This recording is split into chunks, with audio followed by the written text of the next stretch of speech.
இறுதியாக மீனராசி. மீனராசிக்கு அதிசார குருபலன் எப்படி இருக்கு? ஸோ மீனராசிக்காரர்களை பொறுத்த வரைக்கும் கடந்த காலகட்டங்களில் கிட்டத்தட்ட அந்த லாஸ்ட் ஒரு 3 வருஷமாக மீனராசிக்காரர்கள் எந்த கிரகம் பெயர்ச்சி ஆனாலும் நமக்கு ஏதாவது நல்லது நடக்கின்ற ஒரு எதிர்பார்ப்போட வாழ்ந்த ராசியில் மீனராசியும் ஒன்று. ஏன்னா மீனராசியை பற்றி பேசும்போது மீனராசின்னா மீனுன்னு நான் சொல்லுவேன். எதிர்நீச்சல் போட்டு வாழ்க்கையில் ஜெயிப்பாங்க. ஸோ எல்லாருக்காகவும் வாழ்வாங்க. கடைசியில் தன்னைத்தானே குற்றவாளியாக மாற்றிப்பாங்க இவங்களே. ஏன்னா இவங்க அதீதமான அன்பு பாசத்தை கொடுத்துட்டு அந்த ரிட்டர்ன்ஸை திருப்ப தனக்கு கிடைக்கணும்னு எதிர்பார்ப்பாங்க.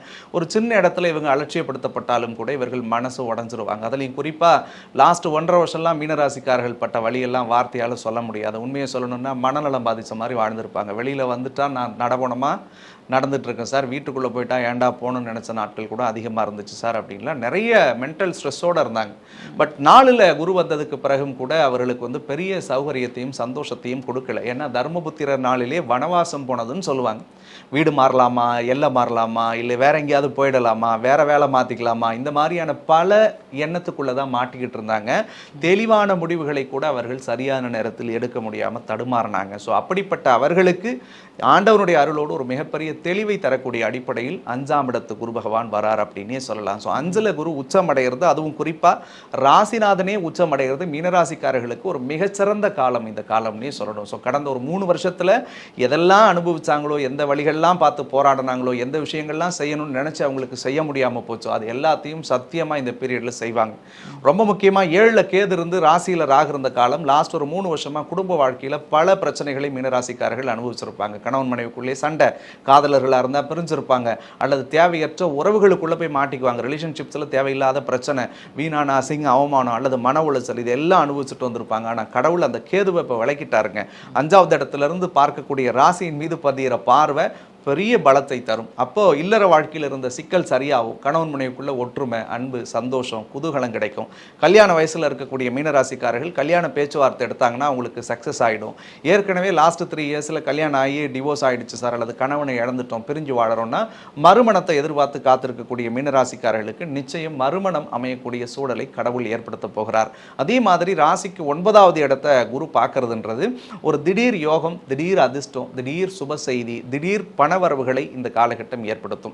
ஸோ அது அவங்களுடைய தகுதியை பொறுத்து. ஒரு 10 ரூபா வேணும்னு நினைக்கிறவங்களுக்கு ஒரு 100 ரூபா கிடைக்கும், 100 ரூபா எதிர்பார்க்குறவங்களுக்கு ஒரு 1000 ரூபா கிடைக்கின்ற மாதிரி. ஸோ இந்த காலகட்டம் கண்டிப்பாக ஃபைனான்ஷியலி அவங்க ஒரு நல்ல ஸ்டேபிளான இடத்துக்கு போவாங்க.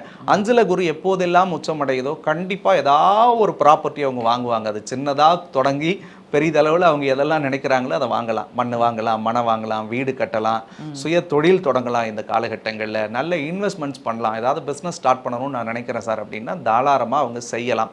அதே மாதிரி மீனராசிக்கு 11ஆம் இடம்னு சொல்லக்கூடிய லாபஸ்தானத்தை குரு பார்க்குறார். ஏற்கனவே தொழில் தொடங்கி கடந்த 3 வருஷத்தில் தொழில் மந்தமாக இருக்குது, அல்லது என்னதான் சம்பாதிச்சாலும் பத்தலை சார், 5ம் பத்தலை, 50ம் பத்தலை, 5 லட்சமும் பத்தலை, 10 ரூபா எடுத்து வந்தால் நிறைய செலவு பண்ணிவிட்டு 12 ரூபாயா போகுது, யார்கிட்ட 2 ரூபா வாங்குறதுன்னு தான் மனசில் நினச்சிக்கிட்டு இருக்கிறேன் அப்படின்னு சொல்லக்கூடிய மீனராசிக்கெல்லாம் கை நிறைய பணம் வச்சு செலவு பண்ணக்கூடிய காலத்தை கடவுள் ஏற்படுத்த போகிறார்.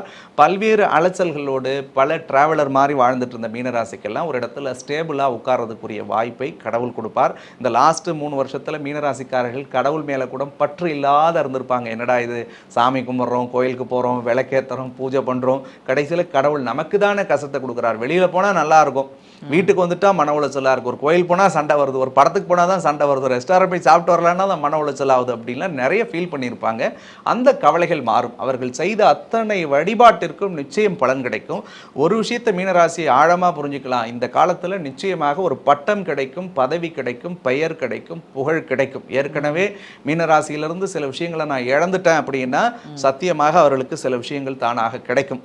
அப்போ ஏற்கனவே ஒரு இடத்துல அலட்சியப்படுத்தப்பட்டோன்னா அந்த இடத்துல பெரிய அங்கீகாரத்தோடு ஒரு இடத்துல உட்கார்றதுக்குரிய வாய்ப்பு இருக்குங்க. இப்போ ஒட்டுமொத்தத்தில் மீனராசிக்காரர்களுக்கு இந்த அதிசார குரு பெயர்ச்சி 7.5 சனியில் கிட்டத்தட்ட லாஸ்ட் ஒரு 3 வருஷத்தில் அவங்க எதெல்லாம் கஷ்டப்பட்டாங்களோ அந்த விஷயங்களில் ஒரு பெரிய மாற்றம் தரக்கூடிய பயிற்சியாக அமையும்னே சொல்லணும். ஓகே, அவங்க எந்தெந்த விஷயங்களில் கவனமாக இருக்கணும்? மீனராசிக்கு விரயஸ்தானத்தில் ராகு, சனி, 6ல் கேது இருக்கிறதுனால ஹெல்த் ரிலேட்டடான விஷயங்களில் கொஞ்சம் கூடுதல் கவனம் செலுத்தணும். ஹெல்த் இந்த சென்ஸ் அவங்க உடம்பு பார்த்துக்கிறாங்களே இல்லையோ மனசை பார்த்துக்கணும். தேவையில்லாத எண்ணம், சிந்தனை, குழப்பம் அவங்களுக்குள்ளே இருக்கக்கூடாது.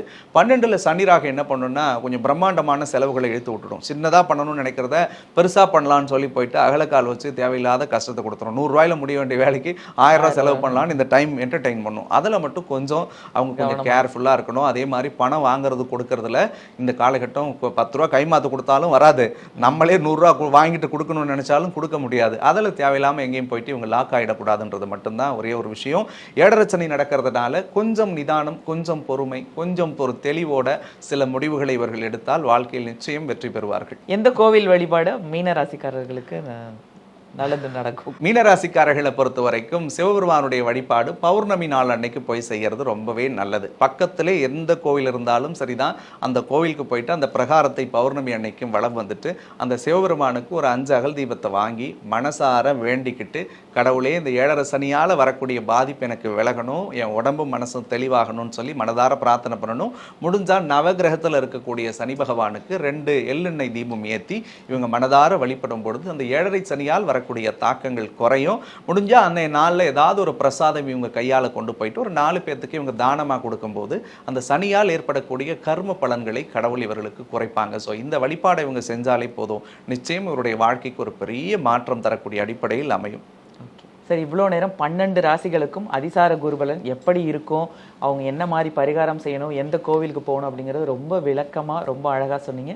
அதுக்கு ரொம்ப நன்றி. நன்றி. Thank you sir. தேங்க்யூ.